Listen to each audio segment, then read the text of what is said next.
السلام علیکم. خپل پکچر ته په اسانه طریقه باندې بیک ګراوند څنګه چینج کوو، یعنې بغیر د اپلیکیشن نه یو ډېر ایزي او اسانه طریقه.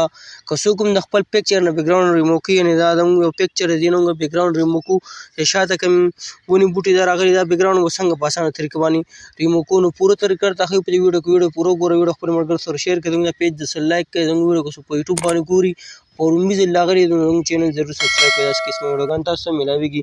نو ډېر په اسانه طریقه به موږ خپل پکچر بیک ګراوند ریموو کوو. نو تاسو به راشئ فرسټ اف آل خپل ګوګل ته، ګوګل کې به ولیکئ بي جي ریموو، چې بي جي ریموو ایمیج هم ولیکو نو یا تش بي جي ریموو لیکو او ډاټ که پکې لیکئ که نه، نو تاسو ته ډېر ښه ویبسایټ راوځي. نو فرسټ نمبر ویبسایټ چې ریموو بیک ګراوند په دې به تاسو کلیک کړئ. چې په دې کله کلیک کړو لاندې لیکلي اپلوډ ایمیج، اپلوډ ایمیج باندې کلیک کړئ. دا لومړی فرسټ نمبر چې دا کیمره ده، کیمرې کې ډایرکټ پکچر هم تاسو ښکلی شئ. بیا دویم نمبر ابروز، دویم باندې تاسو کلیک کړئ. تاسو خپلې ګیلرۍ ته یوسئ، ګیلرۍ ته کله ویړئ په دې کې تاسو یو پکچر سلیکټ کړئ. موږ لکه دغه پکچر سلیکټ کړو.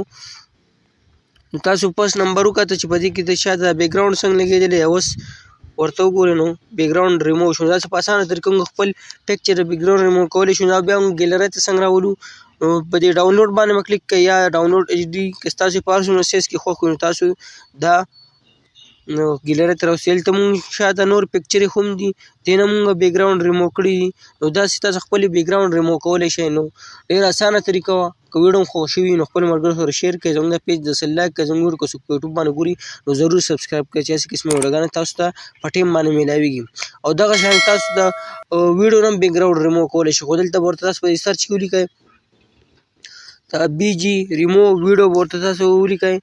چې ویډیو مو ولیکله بیا به د فرسټ نمبر بیک ګراوند باندې کلیک کړئ. دا ویبسایټ باندې لاندې هلته تاسو ته دا یې راواستو، په دې ویډیو باندې کلیک کړئ. نو تاسو ویډیو راوالی چې ویډیو مو کله اپلوډ کړه دا اپلوډ کلیپ، نو دغه شانتې ویډیو راوالی نو اټومیټک به یې نه بیک ګراوند ریموو شي. نو دغه دواړه طریقې هم درته وښولې په دې کې.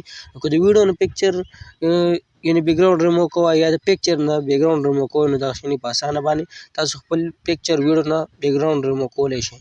نو که دا ویډیو هم خوښ شوي نو خامخا یې خپلو ملګرو سره شیر کړئ. السلام.